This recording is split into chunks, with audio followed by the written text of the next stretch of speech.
In this video, I'm going to talk about 3 easy exit strategies that you can do as an heir to preserve your legacy if your parent or grandparent is in a reverse mortgage. Let's go.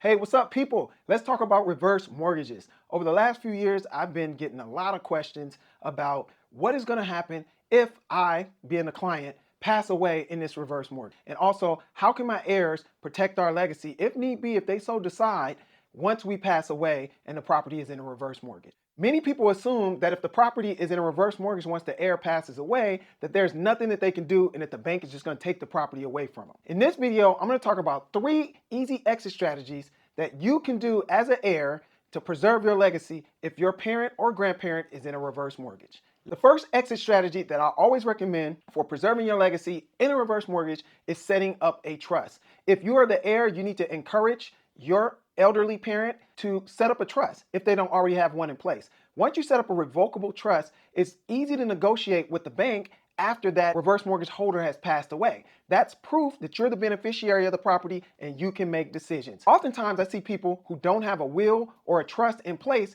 and it makes it difficult for the heir to negotiate with the bank in trying to either purchase that property or sell that property. So you get more decision-making power if you have some documentation showing that you're the actual heir of that property. Once you're able to prove you're the heir of that property, one way that you can acquire that property is to simply purchase it. If you go in and purchase the property utilizing the trust and negotiating with the bank, they're going to allow you to purchase that property at 95% of the appraised value.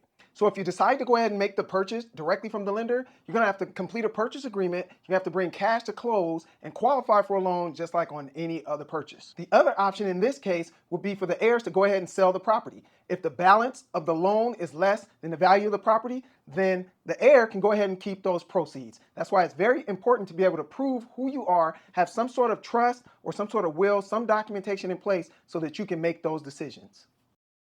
But for this video, we're talking about preserving the legacy. So I'm assuming most people are interested in probably keeping that property. So this brings me to the second exit strategy for getting out of a reverse mortgage. One of the things that could happen in a reverse mortgage, you could sell the property to a cousin, maybe somebody who is quote unquote not a family member, and then turn around and maybe lease that property back, and at some point in time go on title or go ahead and make that purchase from that individual.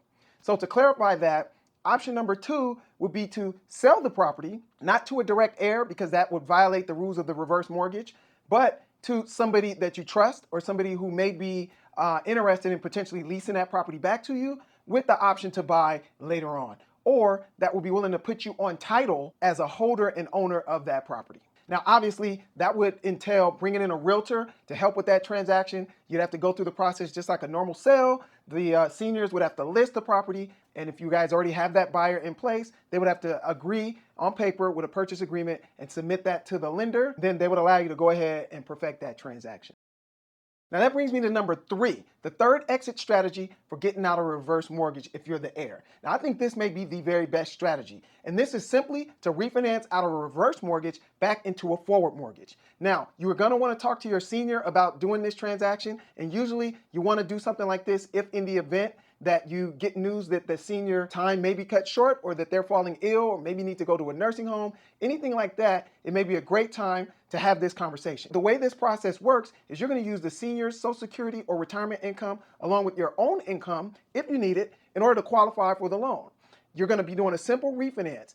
In my case, the client, she needed to bring in additional funds to the closing table, but it was much, much less than it would have been on a purchase. So she was able to preserve that legacy and maintain a substantial amount of equity that was left in the home. Now, assuming you don't have any siblings that are going to give you pushback on who should go on title or who should qualify for the loan, that is a conversation you're going to have with your family and with your senior. But barring that situation, if all of that is cleared up, I think this may be one of the best ways to exit a reverse mortgage and preserve the legacy for heirs who maybe grew up in that house or want to keep a property in the family for whatever reason.